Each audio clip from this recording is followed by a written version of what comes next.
2024년 11월 3일 일요일 돈다방 미쓰리 시작하겠습니다. 자, 이제 11월 본격적으로 시작이 되는데요. 올 한 해를 정리하는 가장 편한 시간이 11월이 아닐까 싶습니다.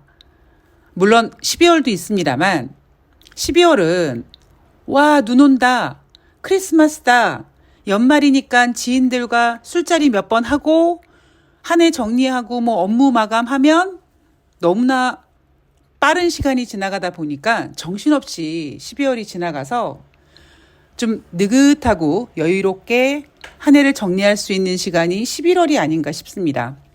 저 같은 경우에는 제 기준으로 9월 말에 한 해를 마감하고 10월 달, 11월 달 두 달 동안 다음해 주식시장을 쭉 정리하고, 물론 이제 그 전에 지난 1년도 다시 한번 되돌아보죠. 그리고 이제 12월 달에는 조금 이렇게 느긋한 마음으로 새해를 맞이하는 패턴을 좀 가지고 있는데요.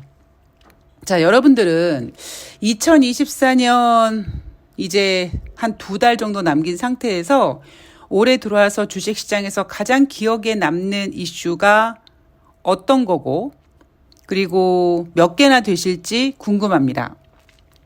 작년 같은 경우는요, 저는 2023년 같은 경우에는 3월달 실리콘밸리 뱅크 사태가 가장 기억에 남고, 올해 같은 경우에는 올해 연초 애플의 매도 보고서, 그리고 7월 11일 코스피 2896포인트, 그리고 8월 5일 대한민국 주식시장이 장중 200포인트 이상 급락, 코스피가 2400포인트를 살짝 이탈하는 그 날이 현재까지는 가장 기억에 남는 이벤트입니다.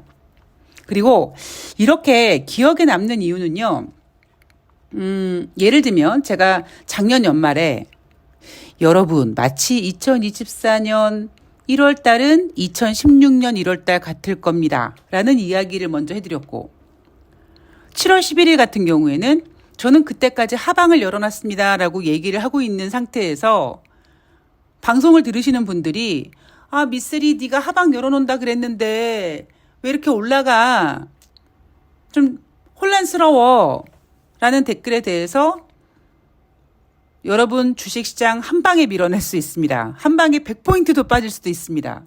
여전히 저는 300포인트 불가능하고 여전히 하방을 열어놨습니다 라고 얘기를 막 했죠. 그리고 그 질문에, 그 대답에 어떤 분께서 그러면 미쓰리가 생각하는 하단은 어디까지니? 제가 8월 4일 방송에서 장중 2400포인트를 이탈할 것 같습니다. 물론 종가로는 회복하겠죠 라고 했더니 바로 그 다음날 8월 5일 대한민국 코스피 시장이 200포인트가 넘게 빠지면서 장중 2400포인트를 이탈했고 종가로 2400포인트를 회복했습니다. 제가 예상했고 그 예상이 맞았고 하다 보니까 제가 굉장히 기억에 가득 남죠. 무엇보다 저는 올해 한 해를 보내면서 굉장히 부족한 점이 많죠. 물론 1년 전 저는 그냥 정신이 없었습니다. 예. 그냥 아무 생각이 없었던 상태였고, 그나마 올해는 지금도 가끔씩 벌써 행운이를 보낸 지가 벌써 1년 됐어 하고 막 그 가슴 속에서 막 뭉클뭉클한 게 올라오지만, 그래도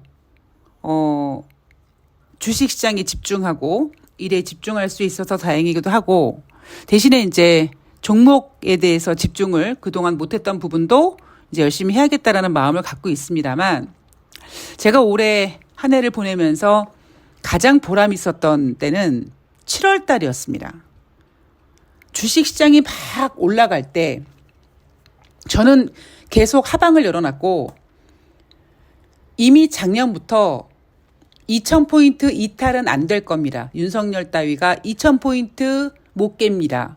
대신 3000포인트도 어렵습니다 라는 이야기를 일관적으로 해드렸잖아요. 7월 11일 날 코스피가 2896포인트까지 올라가는 걸 보면서도 불구하고 흔들림 없는 편안함. 아닙니다, 여러분. 3000포인트 안 될 거예요. 흥분하지 마십시오 라고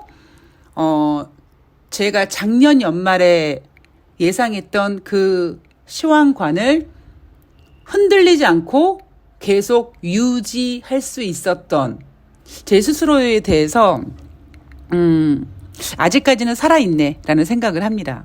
그러니까 저도 인간인지라 막 이렇게 올라가면 이거 내가 뭘 놓친 게 아닌가 막 그런 불안감이 당연히 생기거든요.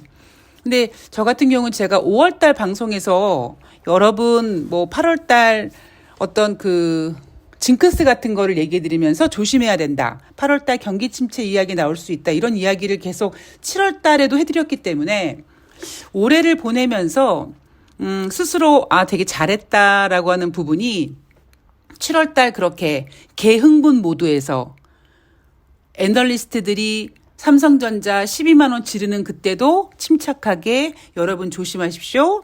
하방 열어놨습니다. 장중에 2,400 깨질 수 있습니다. 이런 이야기를 과감하게 유지할 수 있었던 부분에 대해선 나름대로 올 한 해 굉장히 뿌듯한 한 해라고 생각을 합니다. 물론 수익에 대해서는 아쉬움이 있지만 어차피 수익은 시황을 잘 보고 기회가 오면 한 방에 회복할 수 있는 거라 돈다방 미쓰리를 들으시는 시황을 참조하시는 여러분들에게 나름대로 제가 굉장히 좀 뭐라 그럴까요? 딱 진득하게 시황을 전해드렸다라고 자부를 합니다. 자, 오늘 돈다방 미쓰리 한 해를 정리하는 건 아니고요.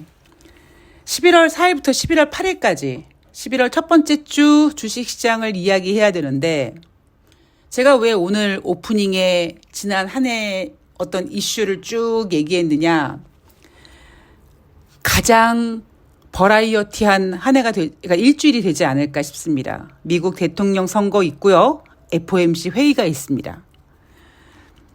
제가 오늘 썸네일에 다가오는 한 주는 미쓰리도 금주 모드라고 할 만큼 이번 주 한 주는 국내 증시 애널리스트들도 그렇고 월가도 그렇고 변동성에 주목해야 된다라고 얘기를 하고 있습니다. 자, 지난 11월 1일 금요일 코스피는 13포인트 하락해서 2,542포인트로 마감했습니다. 이 코스피 지수에 대한 이야기는 뒷부분에서 살짝 조금 더 짚어드리겠습니다. NH투자증권이 예상하고 있는 이번 주 코스피 예상 밴드는 2,490에서 2,610포인트입니다. 변동성 확대될 거고 2,500포인트 이탈될 수 있다라고 보는 거죠. 자, 상승 요인으로는 양호한 미국의 경제 지표, 중국의 경기 부양 기대감. 자, 하락 요인으로는 AI 수익화에 대한 의구심이 재부각되는 거고 미국의 고금리 환경의 지속이다. 이 하락 요인 같은 경우에는 미쓰리가 작년 연말부터 올해까지 계속 주식시장을 점검하면서 시황에 대한 이야기를 해드리면서 짚어드렸던 이슈입니다. 올해 상반기까지는 작년 연말부터 시작된 금리 인하 기대감, AI 성장 기대감으로 상승했지만 하반기는 기대감으로만 상승되기 어려울 것이다 라는 이야기를 해드렸죠. 그게 바로 AI 수익화에 대한 의구심 재부각이고 미쓰리가 올해 하방을 열어놓고 9월달 50bp 금리 인하 가능성을 예상했던 이유는 21세기 들어와서 가장 높은 수준의 금리가 유지되기 때문에 미국 국민들과 기업들이 힘들어한다. 자, 이 이슈들을 지금 국내 증권사 애널리스트들이 이번 주 하락 요인으로 뽑았습니다. 굉장히 늦죠. 자, 전문가들은요, 코스피 2,500포인트 내줄 가능성 있다라고 보고 있습니다. 이 이야기도 미쓰리가 이미 해드렸습니다. 2,600포인트를 개인들이 열심히 만들고 있으나 그 밑으로 내려올 것이다. 그때 그 이야기를 해드리는 2,600포인트 막 올라가는 상태에서 이제 10월 말 정도가 되면 그 위치 2,600보다는 한 단계 조금 더 다운될 것이다 라는 이야기를 미리 해드렸습니다. 자, 미국 대선 FOMC 회의라는 대형 이벤트를 앞두고 장중 변동성 확대 가능성 예상하고 있고요. 트럼프가 당선되면 국내 증시에 부정적인 영향을 끼칠 것이다. 트럼프가 당선되면 윤석열이 개발리겠죠. 자, 이벤트 끝나고 시장은 다시 펀더멘털에 집중할 것이라고 하는데 이런 전망을 하는 국내 증권사들 보면서 정말 답답하죠. 자, 왜 답답한지 여러분 혹시 기억나십니까? 9월 22일 방송에서 제가 여러분들께 해드린 얘기입니다. 어떤 얘기를 해드렸냐? 그때 대신증권에서 박스권 등락 가능을 전망했습니다. 대신증권 보고서를 언급하면서 자, 그 당시입니다. 9월 22일 방송이에요. 2650포인트 선 전후에서 하락 반전할 경우 9월달 저점인 2490포인트 선에서 지지력을 확보 가능하고 9월에서 10월 초 사이에 저점 매수 타이밍이라고 했습니다. 문제는 9월과 10월 초가 아니라 오히려 10월 말이 더 저점이 된 겁니다. 제가 이 이야기를 해드리는 이유는 국내 증권사 애널리스트들을 졸라게 못 맞춘다. 그래서 전문가는 없다. 라는 이야기를 다시 한번 강조하고 싶은 거고요. 자, 11월 이벤트 끝나고 다시 시장은 펀더멘털이 집중할 거라고 하는데 펀더멘털이 좋지가 않은데 어떻게 집중하죠? 그러니까 집중만 하는 거죠. 좋다 나쁘다 얘기 못 하는 거죠. 그러니까 이슈가 없으니까 펀더멘털에 집중한다 이런 얘기겠죠. 자, 11월 코스피 반등에 대한 기대감이 있다. 왜냐? 미국 대선이 있는 해는 대선 후 불확실성 제거되면서 상승세로 가파르게 올랐기 때문이다. 이거 제가 며칠 전에 얘기해 드렸는데 예를 들면 트럼프가 대통령이 당선됐을 때 트럼프가 당선되면 안 된다 막 그랬거든요. 트럼프가 당선이 되면 안 되고 힐러리가 돼야 된다 막 그랬다가 정작 트럼프가 당선이 되니까 갑자기 월가 애들이 얼굴을 싹 바꿉니다. 그래, 아메리카 퍼스트를 외치는 트럼프가 미국에 대해서 잘 생각해서 미국 우선주의 하겠지, 미국 경제 좋아지게 만들겠지, 그렇게 기대하면서 갑자기 트럼프의 정책 같은 걸 지지하기 시작합니다. 그래서 주식시장이 상승했거든요. 자, 이번은 저는 조금 다를 거라고 생각합니다. 그때와 지금과 똑같이 대선 이후에 어떤 그 정책에 대한 기대감으로 오른다. 매번 그렇게 장마다 망둥이 나듯이 그럴 수가 없는 거고, 특히 이번 같은 경우에는 대선이라는 이슈가 있기 때문에 금리 인하를 9월 달에 겨우 한 번 한 주제에 작년 연말부터 계속 금리 인하를 외쳤던 터라 이미 그런 부분으로 주식시장이 많이 올라간 상태여서 트럼프가 대통령이 되면 불확실성이 제거되며 다시 올라간다? 가파르게 올라갈 거다? 저는 동의하고 싶지 않습니다. 자, 미국 소비 시즌에 대한 기대감, 그리고 대통령 공약 기대감이 느껴질 수 있다라는 건데, 미국 소비 시즌에 대한 기대감, 미국 월가에서조차도 크게 기대하지 않습니다. 그리고 제가 어닝 시즌에 대해서 이야기 분명히 해드렸죠. 3분기 어닝 시즌 분명히 전문가들이 좋게 보지 않았습니다. 그런데 어닝 시즌 첫 스타트를 시작하는 금융주들의 실적이 좋다 보니까 예상을 하지 못했던, 기대하지 않았던 3분기 어닝 시즌을 다시 기대하기 시작했고, 그 기대감으로 나스닥이 사상 최고치를 갈아치우는 모습을 보여줬으나 정작 뚜껑을 열었더니 우리가 실적 크게 기대하지 않았던 게 맞네. 이런 모습으로 지금 시장이 이어지고 있는 겁니다. 소비 시즌도 마찬가지입니다. 지금 월가에서는 소비 시즌 그렇게 크게 기대하지 않고 있고요. 자, 연준의 25bp 금리 인하는 시장 영향에 중립적일 것이다. 그러니까 25bp 금리 인하 해도 월가에서 뉴욕 증시가 금리 인하했다 하고 좋아하지 않을 거라는 거죠. 오히려 이런 생각 나올 수 있겠죠. 진짜 금리 인하를 한다면 이거 인플레이션 지표가 다시 올라가고 있는데 금리 인하 한 거 제대로 한 거 맞나? 잘한 거 맞나? 이런 의구심. 아니면 9월 달에 50bp 금리 인하했는데 11월 달에 또 금리를 인하할 만큼 미국 경제가 개판인가 하는 우려감, 이런 것들이 만들어질 수 있습니다. 그래서 25bp 금리 인하가 주식시장에 줄 수 있는 영향은 중립적이다라고 보고 있는 것 같습니다. 대신에 대선 끝난 다음에 주식시장이 변동성 보였을 때는 그 변동성, 대선 후폭풍을 잠재우는 역할을 연준의 금리 인하가 해줄 수 있다라고 보고 있는 것 같습니다. 문제는 국내 기업 실적 우려감이죠. 2025년 기업 영업이익이 영업이익의 컨센서스가 지금 8주 연속, 2달 연속 하향 조정되고 있습니다. 자, 뉴욕 증시로 넘어가 보도록 하겠습니다. 사실 이번 주는요, 경제 지표 따위가 중요하지 않습니다. 우리는 지난주 1일 10월달 미국의 충격적인 고용 지표를 확인했습니다. 물론 어제 방송에서도 말씀드렸듯이 그들은 충격적이라고 얘기하지 않습니다. 이미 알고 있었대요.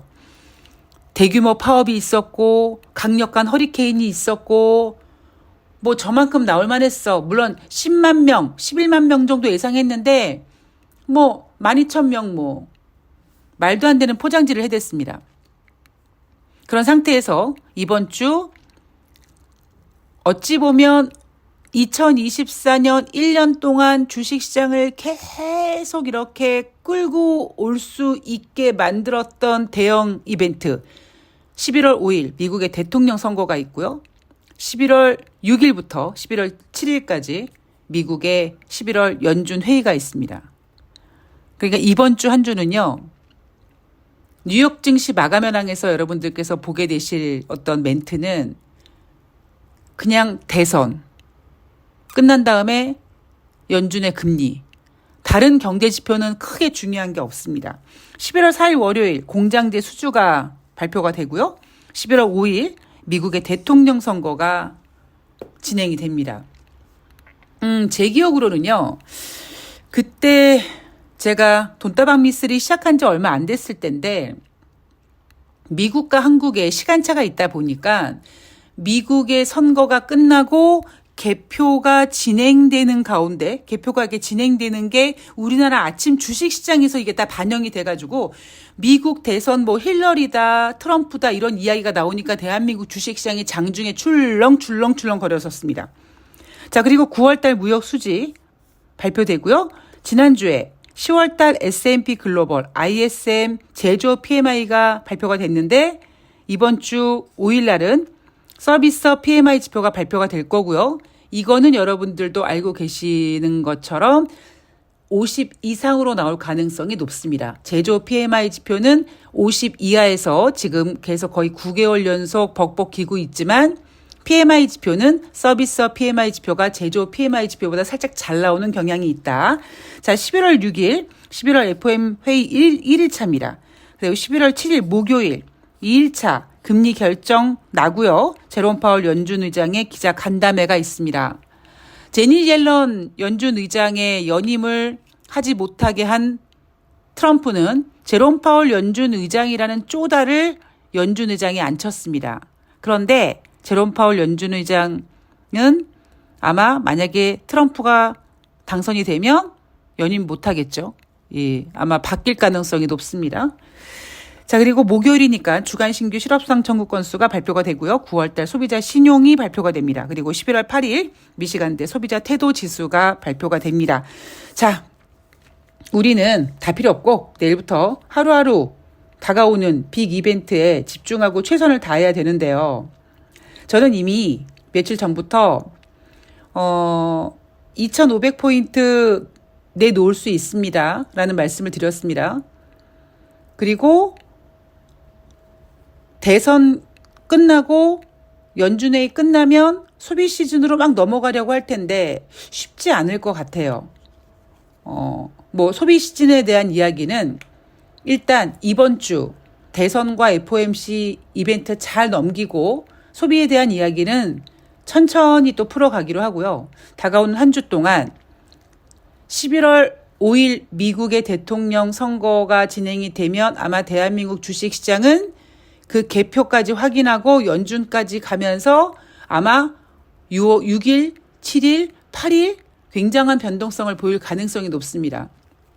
미쓰리가 굉장히 집중해서 주식시장의 흔들림 없는 시황관을 유지하기 위해서 방송을 열심히 준비해 보도록 하겠습니다.